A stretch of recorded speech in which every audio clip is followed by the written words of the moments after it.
الہی تیری خاطر حضرت ہود علیہ الصلاۃ والسلام کو اللہ نے اس کے بعد نوح علیہ السلام کی اولاد میں بھیجا، اور نوح علیہ الصلاۃ والسلام کے 3 بیٹے کہا جاتے ہیں، سام، حام اور یافث۔ انہی تینوں کی آگے نسل چلی ہے۔ وجعلنا ذریتہ هم الباقین، قرآن میں آتا ہے کہ ہم نے انہی کی ذریت کو باقی رکھا۔ تو اس لیے نوح علیہ السلام کو آدم ثانی بھی کہا جاتا ہے، دوسرے آدم، یعنی ہم سب کا نسب کہاں جا کے ملتا ہے؟ نوح علیہ السلام سے۔ تو اس وقت بھی لاکھوں لوگ تھے جو اللہ نے تباہ کر دیے، پھر صرف نوح علیہ السلام سے دوبارہ اللہ نے نسب چلایا۔ آج جو ہم نے آیت پڑھی نا، اس میں اللہ نے فرمایا ذریۃ من حملنا مع نوح، نوح علیہ السلام کے ساتھ ہم نے جن لوگوں کو سوار کیا تھا نا، جو ان کے بیٹے تھے، اے ان لوگوں کی اولادو، انہ کان عبدا شکورا، وہ تو شکر گزار بندہ تھا۔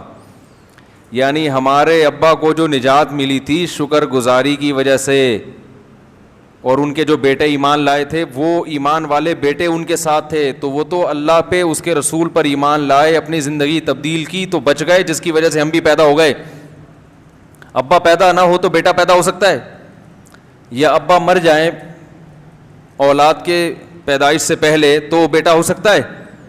تو اگر کسی نے آپ کے باپ کو بچایا آپ کی ولادت سے پہلے، تو اس نے آپ پر بھی احسان کیا نا، کہ آپ نے اس کی نسل میں پیدا ہونا تھا۔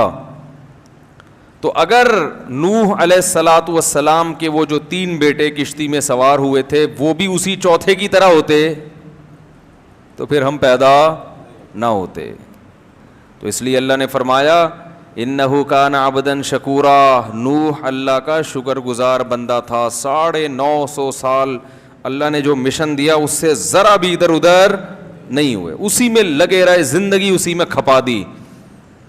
تو ان کے وہ بیٹے جو ایمان لائے وہ بھی نوح علیہ السلام کے مشن پہ چلے، انہی کو اللہ نے بچایا، اور آج ان سے کتنے انسانوں کو بھر دیا۔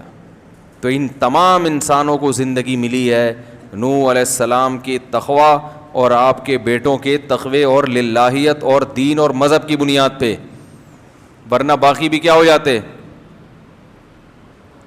ہمیں زندگی کی نعمت نہ ملتی۔ سب سے بڑی نعمت انسان کے لیے کیا ہے؟ تو وہ اولادیں پھر چلی ہیں آگے، پھر